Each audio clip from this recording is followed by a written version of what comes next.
కటిసుఘటితహస్తం కాలమేఘాభిరామం కమలమదహరాక్షం పద్మయా దీప్యమానం ప్రణతమునిజనైస్తం ప్రాప్యమప్రాప్యమానం శరణముపగతోహం ప్రాంజలిర్వేంకటేశం. తిరుమలగిరి సానువులలో భక్తుల పాలిట కల్పద్రుమమై విరాజిల్లుతూ ఉన్నటువంటి శ్రీనివాస మంగాపురములో వేంచేసి ఉన్న ఆ వెంకటేశ్వరుని యొక్క కళ్యాణ వెంకటేశ్వరుని యొక్క వార్షిక బ్రహ్మోత్సవాలలో భాగంగా మనమంతా స్వామివారి యొక్క పెద్ద శేషవాహన సేవను మనమంతా వీక్షిస్తూ ఉన్నాం. అందులో భాగంగా స్వామివారికి ఆనంద కర్పూర నీరాజనాన్ని సమర్పించి ఆ వాహన సేవను ప్రారంభించారు అక్కడ ఉన్నటువంటి అర్చక వరేణ్యులు. భక్తుల యొక్క సందోహం గోవిందనామ స్మరణతో ఆ శ్రీనివాస మంగాపుర క్షేత్రమంతా కూడా మారుమోగుతూ ఉన్నది. ఈ శ్రీనివాస మంగాపుర క్షేత్రంలో మనం ఒక్కసారి స్థల పురాణాన్ని గనక చూస్తే అగస్త్యాశ్రమం అనేటువంటి ఒక పేరుతో ఈ క్షేత్రాన్ని పిలవటం జరుగుతుంది. శ్రీనివాసుని యొక్క వివాహం జరిగిన తరువాత నారాయణవనంలో శ్రీనివాసునికి వివాహం జరిగితే ఆ కళ్యాణం తరువాత వెంకటేశ్వరుడు ఆ పరబ్రహ్మ శ్రీనివాసుడు పద్మావతి సమేతుడై తిరుమలకి వెళ్ళబోతూ ఆయన కొంతకాలం ఒక 6 నెలల పాటు ఈ అగస్త్యాశ్రమంలో ఉన్నట్లుగా కళ్యాణీ నదీ తీరం ఇది. అక్కడ కళ్యాణీ నది అనేటువంటి నది ప్రవహిస్తూ ఉంటుంది ఆ క్షేత్ర సమీపంలో.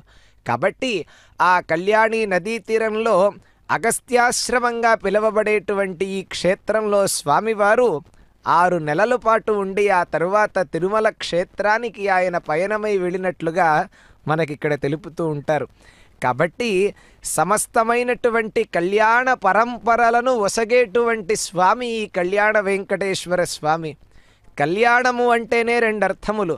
శుభప్రదమును శుభమును చేకూర్చేటువంటిది కళ్యాణము అని ఒక అర్థం.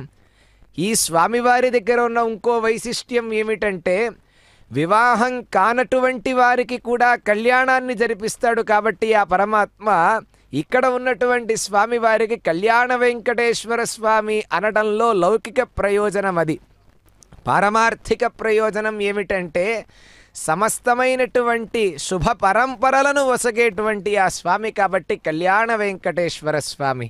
అదుగోండి అద్భుతమైనటువంటి అలంకారములతో ఆ పెద్ద శేషవాహనంపై విరాన్మూర్తిగా ఉభయ నాంచారులతో ఆ పరమాత్మ సింహాసనమును అధిష్ఠించి మనందరికీ కూడా దర్శన భాగ్యాన్ని కల్పిస్తూ ఉన్నారు. అందుకే ఆదిశేషుడిని అంటారు నివాస శయ్యాసన పాదుకాంశ ఉపాదాన వర్షవాతాతపాదిభి అనేటువంటి విశేషణాలతో ఆ ఆదిశేషుడిని కొలుస్తూ ఉంటారన్నమాట. బహువన పాదపాబ్ధి కులపర్వత పూర్ణ సరస్వతీ సహిత మహామహీభర మజస్ర సహస్రఫణావళి దాల్చి దుస్సహతరమూర్తికిన్ జలధిషాయికి అని అద్భుతంగా ఆ జలధిషాయి. అందుకే స్వామివారికి మరొక పేరు కూడా ఉన్నది, శేషశయనుడు అంటారు, శేషశాయి అని అంటారు. అలా ఆ శ్రీమన్నారాయణుడికి సాక్షాత్తుగా వైకుంఠంలో నిత్యసూరుడుగా వెలుగొందుతూ ఆ పరమాత్మ ఆయనకి అనేకమైనటువంటి సేవలను ప్రతినిత్యము అనుక్షణం కావిస్తూ ఉన్నారు.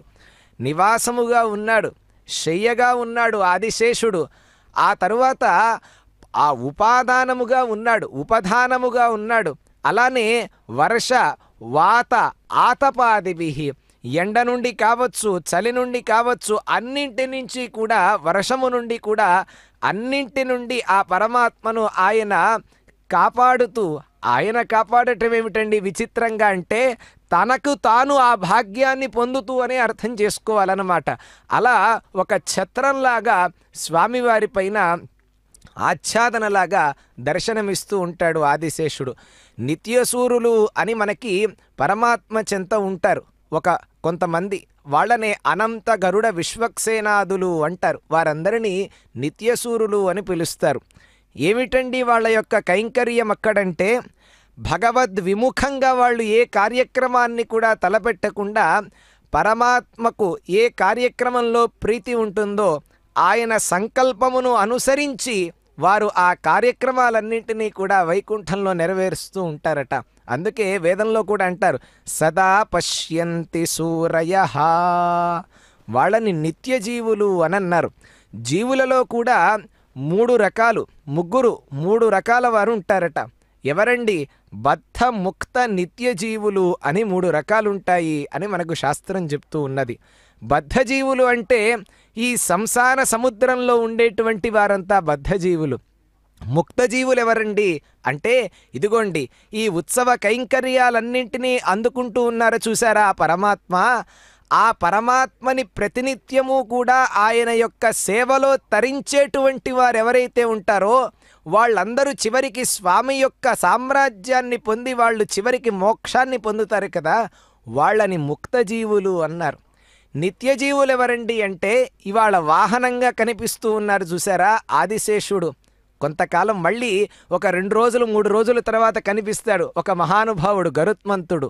ఆయన తర్వాత విశ్వక్సేనుడు అని ఈ బ్రహ్మోత్సవం మొత్తం కూడా ఈ ఆరంభమయ్యే ముందుగా సేనాధిపతి ఉత్సవం అని జరుగుతుందన్నమాట. అటువంటి ఆ విశ్వక్సేనుడు స్వామివారి యొక్క ఉత్సవం ఎక్కడెక్కడ వరకైతే వెళ్తుందో ఆ ప్రదేశం మొత్తం కూడా ఒక మారు పరిక్రమణ చేసి సంపూర్ణంగా వచ్చి ఆ దేవతలందరికీ కూడా సమస్తమైనటువంటి దేవతలందరూ కూడా ఈ క్షేత్రంలో ఈ బ్రహ్మోత్సవం అయ్యేంత వరకు కూడా ఉంటారు. కాబట్టి అటువంటి దేవతా సార్వభౌముడైన స్వామివారిని దర్శిస్తూ అనుగ్రహాన్ని పొందుదాం.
यो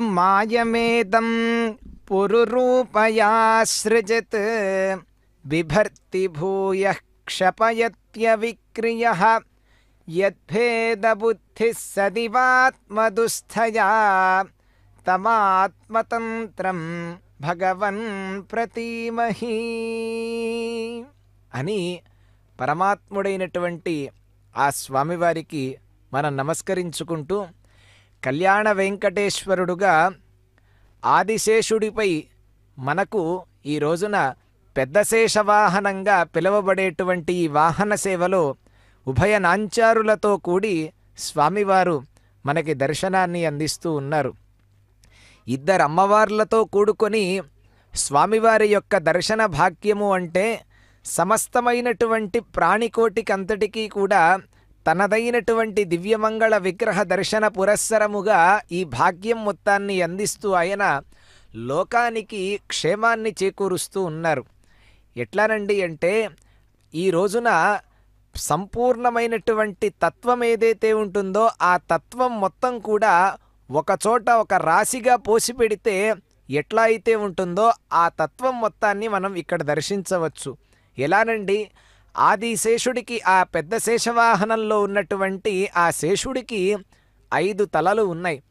5 తలలలో ఉన్నటువంటి ఆంతర్యం ఏమిటంటే సంపూర్ణంగా పృథివ్యప్తేజో వాయువాకాశములు అనేటువంటి పంచభూతములకు ప్రతీకలుగా 5 శిరస్సులు ఉంటాయి అనే విషయాన్ని మనకి తాత్విక దర్శనకారులైనటువంటి తాత్విక దృష్టితో చూసేటువంటి మహానుభావులు చెప్పేటువంటి విషయాలు ఇవన్నీ కూడా.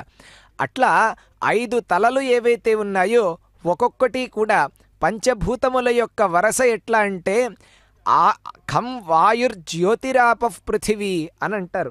అంటే మొట్టమొదటగా ఆకాశము తర్వాత వాయువు, ఆ తర్వాత జ్యోతి. ఖం వాయుర్జ్యోతి అంటే అగ్ని, ఆపహ అంటే జలము, పృథివీ ఆ తర్వాత చిట్ట చివరికి పృథివీ. ఈ 5 తత్వాలు కూడా సంపూర్ణంగా మనకి ఈ వాహన సేవలో కనిపిస్తూ ఉన్నాయి. అంటే అక్కడ అర్థం ఏమిటంటే పంచమహాభూతాలలో కూడా పంచమహాభూతాంతర్వర్తిగా ఉండి ఆ భూతములను అన్నింటినీ కూడా శాసించేటువంటి వాడు ఆ పరమాత్మ. ఎందుకంటే అందుకే ఛాందోగ్యోపనిషత్తు అనేటువంటి ఒక గొప్ప ఉపనిషత్తులో కూడా మనకు చెప్పేటువంటి వాక్యం కూడా అదే. సదేవ సౌమ్య ఇదమగ్ర ఆసీత్ అనేటువంటి మాట అంటారు. అంటే ఆ సత్స్వరూపుడైనటువంటి ఆ పరమాత్మయే మొట్టమొదట ఉన్నారట. ఆ పరమాత్మ నుండే మిగతా సృష్టి మొత్తం కూడా జరిగింది అని అంటారు. అందుకని పాదోస్య విశ్వాభూతాని త్రిపాదస్యామృతం దివి అని మనకు వేదం కూడా చెప్తుంది. కాబట్టి సమస్తమైనటువంటి ప్రాణికోటికే కాక సమస్తమైనటువంటి ఈ బ్రహ్మాండానికి కూడా ఆధారంగా ఉండేటువంటి వాడు ఆ పరమాత్మయే. కాబట్టి అటువంటి ఆ పరమాత్మకే ఆధారంగా ఉంటూ ఆయన దగ్గర ఎన్నో సేవలను చేస్తూ భగవద్విముఖంగా కాకుండా భగవత్ సుముఖంగా ఉండేటువంటి వాడు ఆ ఆదిశేషుడు.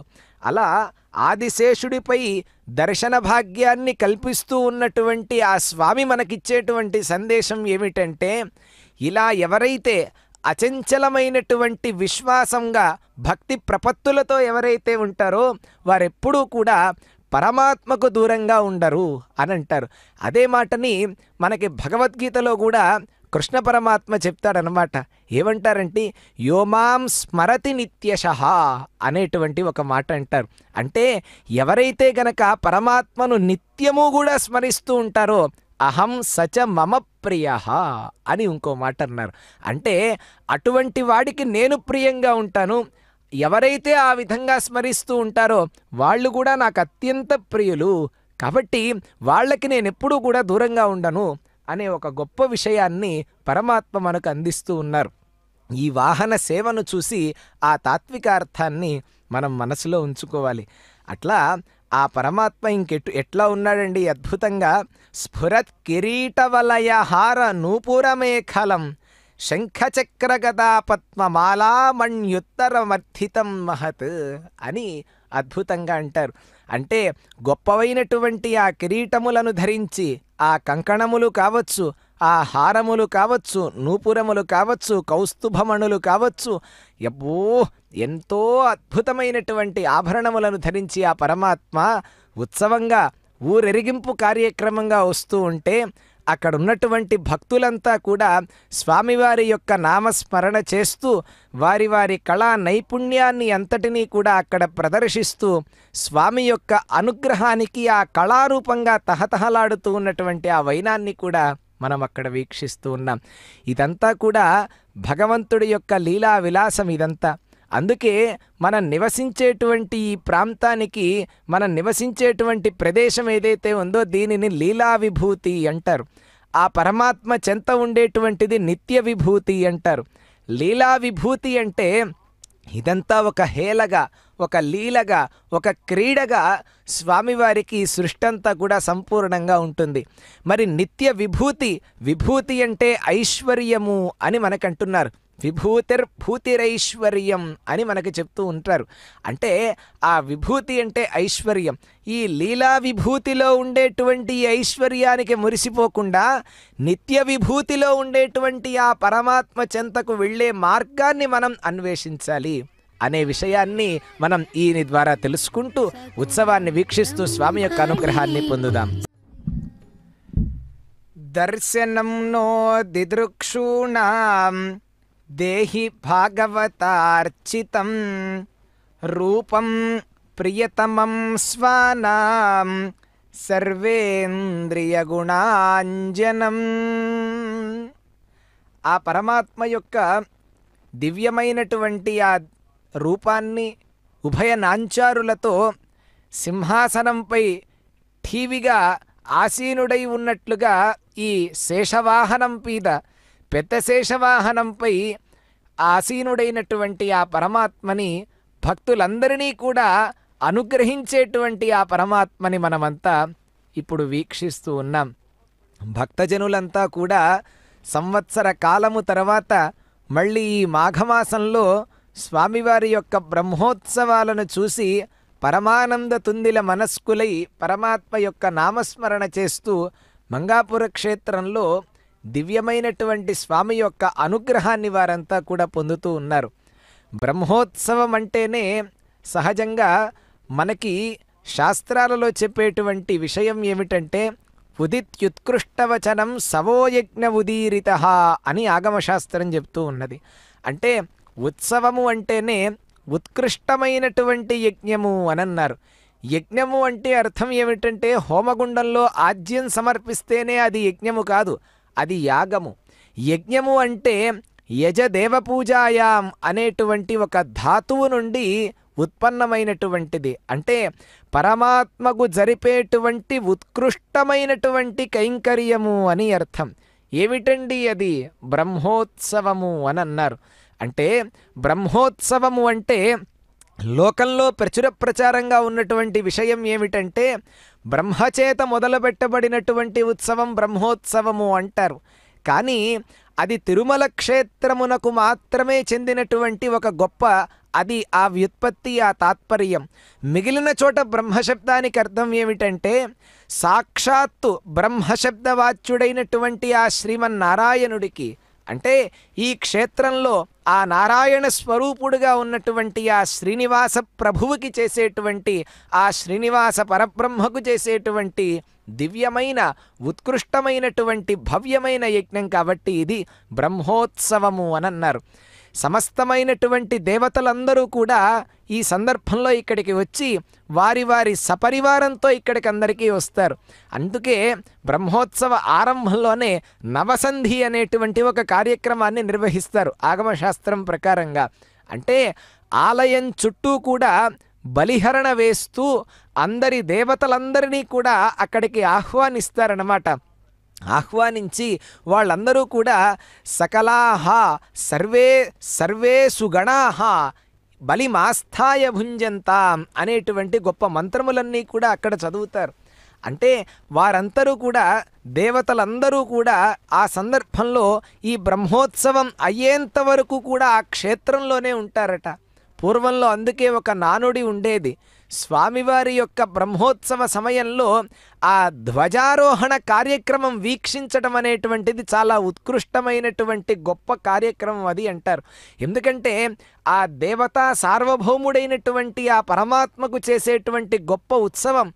ఆ సందర్భంలో ధ్వజం పైన గరుత్మంతుడిని అధిరోహింపచేసి దేవతలందరినీ ఆహ్వానించమని పంపిస్తారన్నమాట. ఆ సందర్భంలో ఆయన జవేన ఆ బ్రహ్మలోకాత్ దేవానుత్సవార్థం సమాక్వయంతం అనేటువంటి గరుత్మంతుడికి ఒక విశేషణాన్ని చెప్తారు.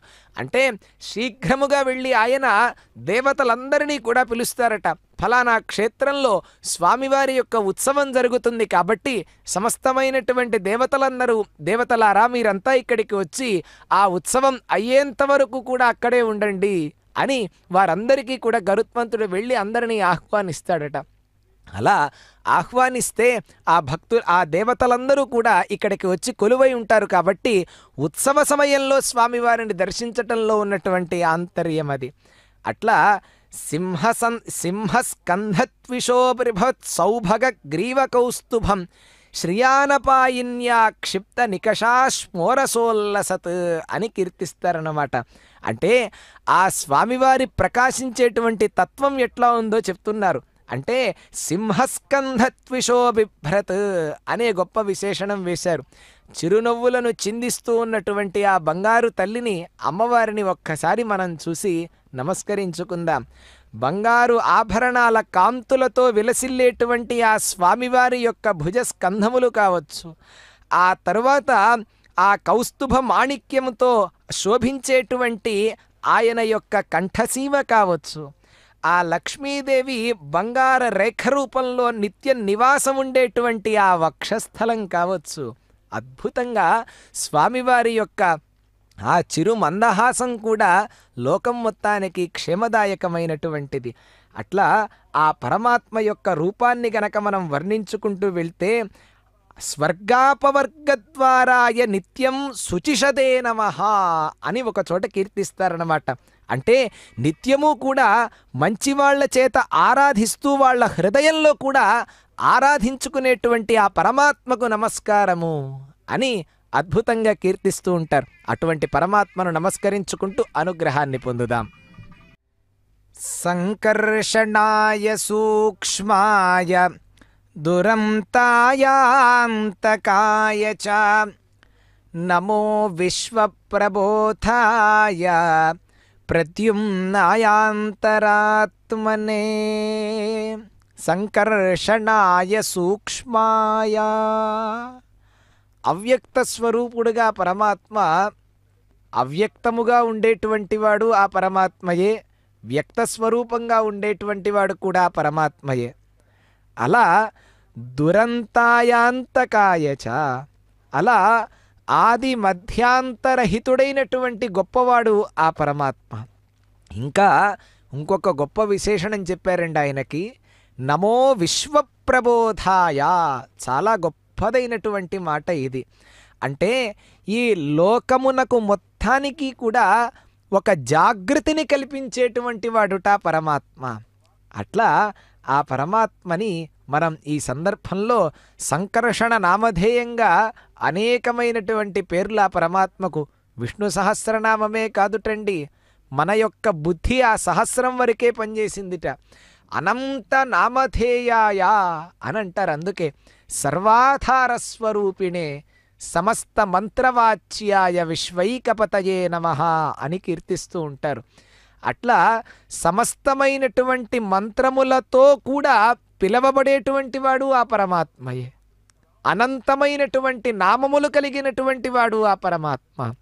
అందుకే ఏ నామమైనా కానీ చివరికి ప్రతి పేరు కూడా ఆ పరమాత్మ యందు సార్థకమవుతుంది అని అంటున్నారు. సామాన్యమైనటువంటి మంచి పేర్లు సుమా, మనం ఇప్పుడు వ్యవహారంలో ఉండేటువంటి పేర్లన్నీ కూడా స్వామివారికి చెందుతాయా అంటే కనుక ప్రకృతి వైపరీత్యం వల్ల కలిగినటువంటి కొన్ని పేర్లు చెందకపోవచ్చేమో కానివ్వండి, పరమాత్మ సంబంధమైనటువంటి పేర్లు ఏవైతే ఉన్నాయో ఆ పేర్లన్నీ కూడా చివరికి ఆ పరమాత్మ యొక్క అర్థమును వర్ణించేటువంటి పేర్లే.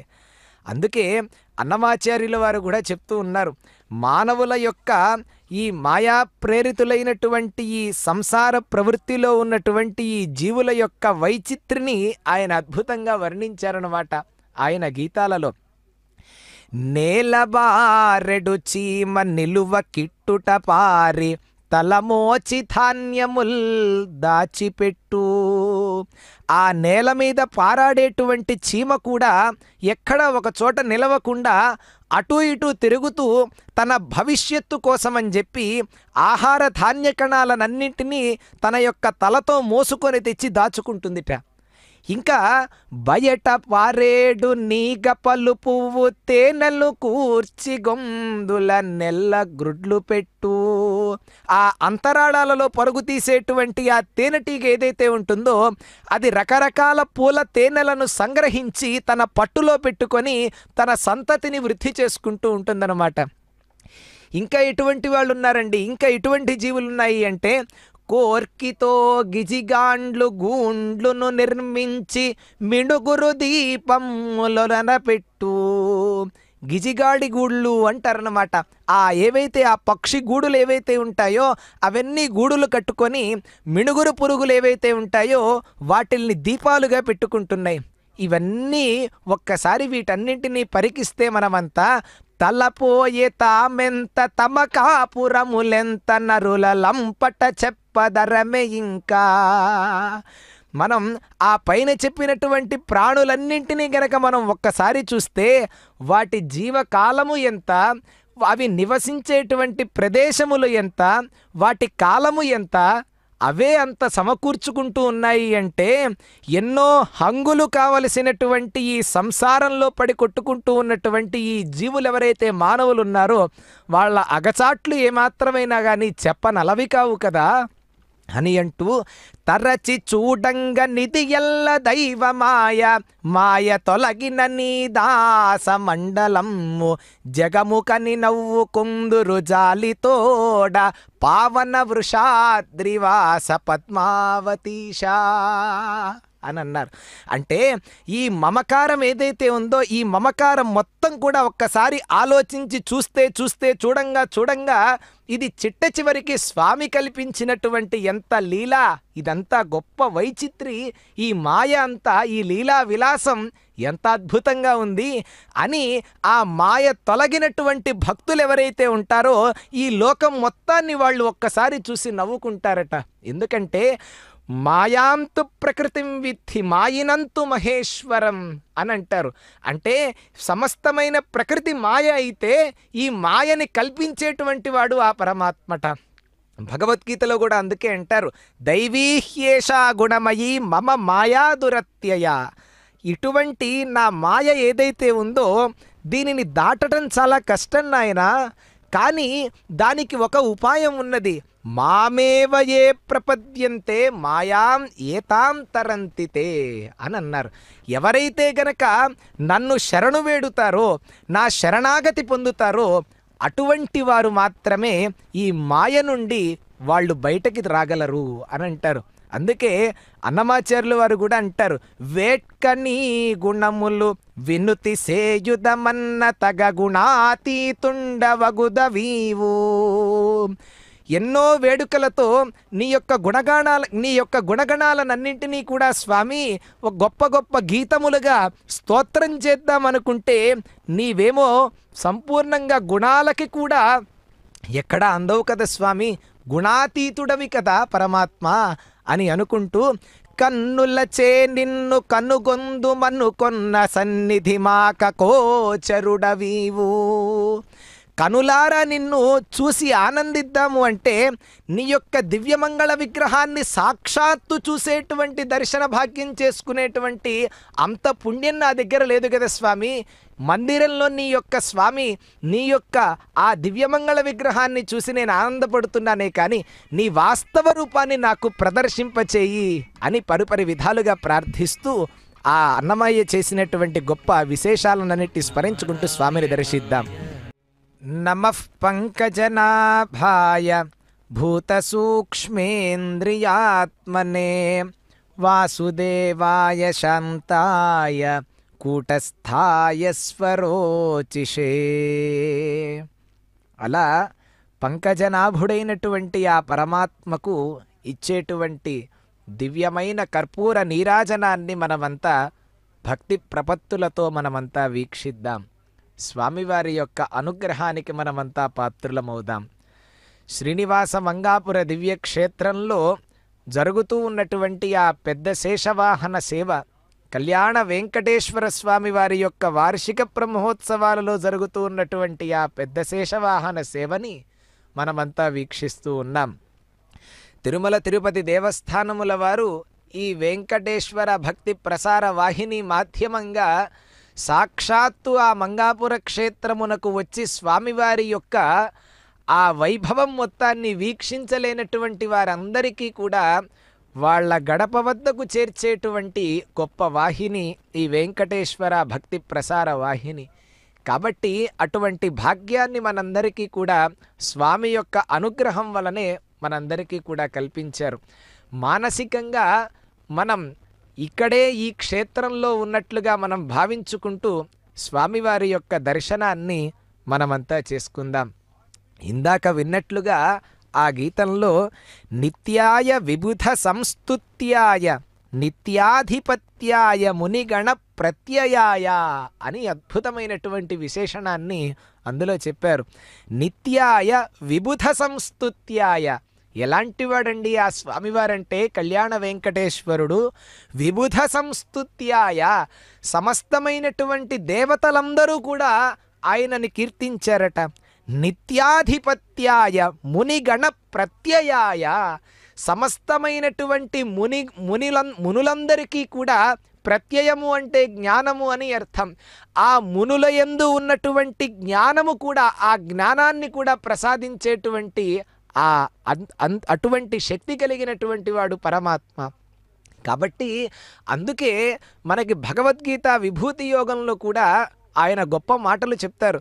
యద్యద్ విభూతిమత్సత్వం శ్రీమదూర్జితమేవ తత్తదేవావగచ్చత్వం మమ తేజోంశ సంభవం అని అంటారు. అంటే కృష్ణ పరమాత్మ ఎంత అద్భుతంగా చెప్పాడంటే మనలో ఉన్నటువంటి అహంకారం మొత్తాన్ని కూడా కూకటి వేళ్లతో పెకలించి వేసి మనల్ని సన్మార్గంలో నడిపించడానికి అందించినటువంటి గొప్ప సూక్తి ఆయన. యద్యద్ విభూతిమత్సత్వం శ్రీమదూర్జితమేవవా అని అన్నారు.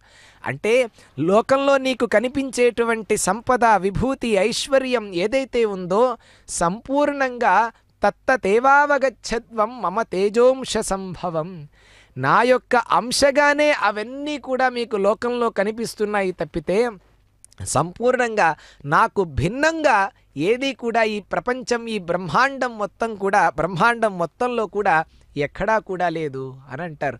అందుకే పోతన గారు మహాభాగవతం చేస్తూ కూడా ఏం చెప్పారు, గొప్ప ఒక శ్లోకాన్ని అందించారు. భూషణములు వాణికి అఘపేషణములు మృత్యు చిత్త భీషణములు హృత్తోషణములు కళ్యాణ విశేషణములు హరిగుణోపచిత భాషణముల్ అన్నారు. అంటే ఆ పరమాత్మను కీర్తించేటువంటి ఆ గుణగణ కీర్తనములు ఏవైతే ఉంటాయో ఆ గుణకీర్తనములన్నీ కూడా, ఆ గుణకీర్తనలు చేసేటువంటి మాటలన్నీ కూడా ఆ సరస్వతీదేవికి అలంకారములుట అవన్నీ. అలానే ఇంకా పాపహరములు అవన్నీ కూడా. స్వామివారి యొక్క నామాన్ని ఉచ్చరిస్తే పాపం సంపూర్ణంగా తొలగిపోతుంది అంటారు. ఈ మాట కేవలం వినటం కాదుట, ఇది అనుభవించి తప్పనిసరిగా అనుభవించవలసినటువంటి గొప్ప విషయం ఇది అంటున్నారు. అలానే హృత్తోషణములు అని అంటున్నారు.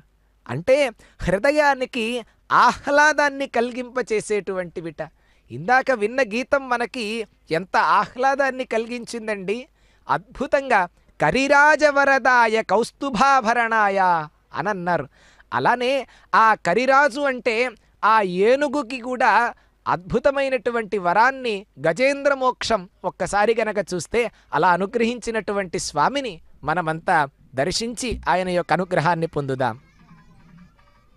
శరత్ పద్మపలాశరోచిషా నఖద్యుభిర్నోం తర్ఘం విధున్వతా ప్రదర్శయ స్వీయమపాస్తసాధ్వసం పదం గురో మార్గగురుస్తమోజుషాం.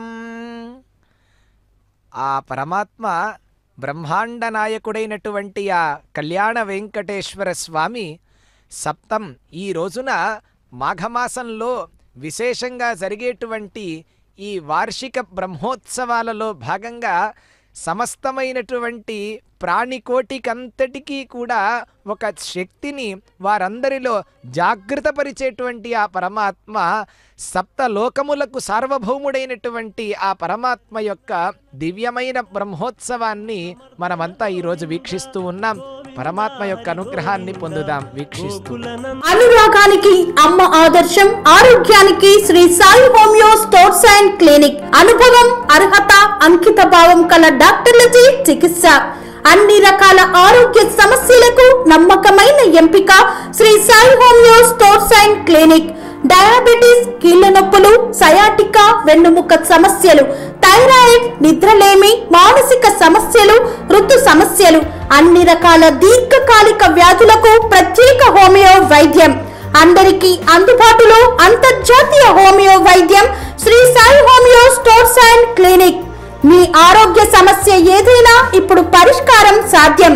సైడ్ ఎఫెక్ట్ లేని వైద్యంతో సంపూర్ణ ఆరోగ్యం కొరకు సంప్రదించండి Shri Sai homeo clinic and stores, Bhavani Nagar, Ambedkar Nagar road, old Alwal, Secunderabad. సంప్రదించాల్సిన ఫోన్ నంబర్స్ 9000751751 మరియు 9000422525.